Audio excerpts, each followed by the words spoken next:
Bienvenue sur cette chaîne YouTube qui vous invite à plonger dans les profondeurs de votre esprit.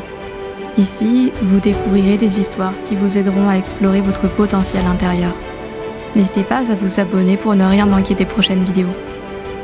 Maintenant, fermez les yeux, respirez profondément et laissez-vous guider par ma voix.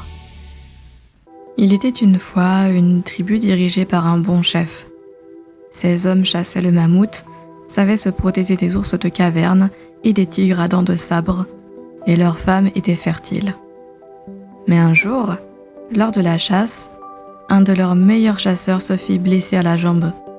D'habitude, dans ce cas-là, les chasseurs tombés étaient abandonnés, et ils ne tardaient pas à mourir. Mais l'homme se releva. Il s'appuya sur sa lance, et courageusement il réussit à rejoindre le camp. Les autres chasseurs s'ingurgèrent contre ce manque de respect des règles. Le chaman les rassura. Même s'il ne faisait pas ce qu'on attendait de lui, avec une telle blessure, l'homme ne pourrait pas vivre bien longtemps. Lorsque le blessé entra dans la grotte, il s'assit à l'écart du feu, au-delà même du coin des femmes, juste pour ressentir un petit peu de chaleur. Mais l'homme ne mourut pas. Il ne pouvait presque plus marcher, et encore moins courir, mais il était bien vivant. Très vite, les chasseurs protestèrent contre cette bouche inutile à nourrir. Encore une fois, le chaman les arrêta. Il ne lui donnerait que les petites proies ramenées par les femmes. Alors, l'homme blessé apprit à se contenter de manger les souris et les rats que les femmes voulaient bien lui laisser. Toute la tribu jetait sur lui les déchets de leur repas. Lui ne disait rien et les laissait faire. Il avait été un des meilleurs chasseurs du clan. Il devait se marier avec la fille du chef. Il aurait pu devenir le chef à son tour. Il n'était plus rien maintenant. Un jour, le froid arriva. La tribu avait l'habitude du froid.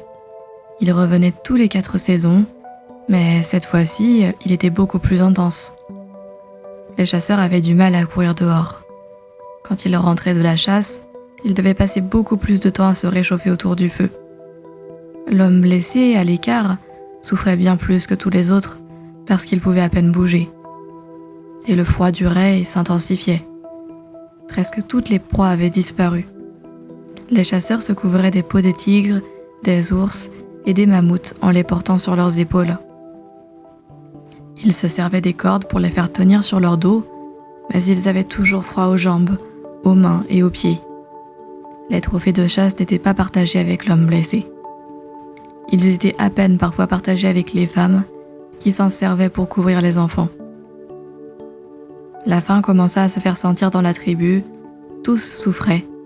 Les plus faibles commençaient à mourir, les plus âgés et les plus jeunes. À l'écart du feu, grelottant, l'homme comprit qu'il allait mourir lui aussi. Il n'avait sous la main que les restes des petits animaux qu'il avait mangés. De toutes petites fourrures, de tout petits os, de tout petits tendons. Il avait beau étaler les petites fourrures sur son corps, il n'arrivait pas à se couvrir complètement. Elles glissaient tout le temps. Il lui aurait fallu une peau plus grande, mais il ne pouvait pas en prendre une, il se ferait tuer. Déjà qu'on ne lui donnait presque plus à manger. C'est alors qu'il eut une idée. 2 petites peaux pouvaient en faire une plus grande si on les attachait ensemble. Mais il n'avait pas beaucoup de peaux, pas comme les chasseurs. Les nœuds prenaient presque toute la surface, ça ne marchait pas.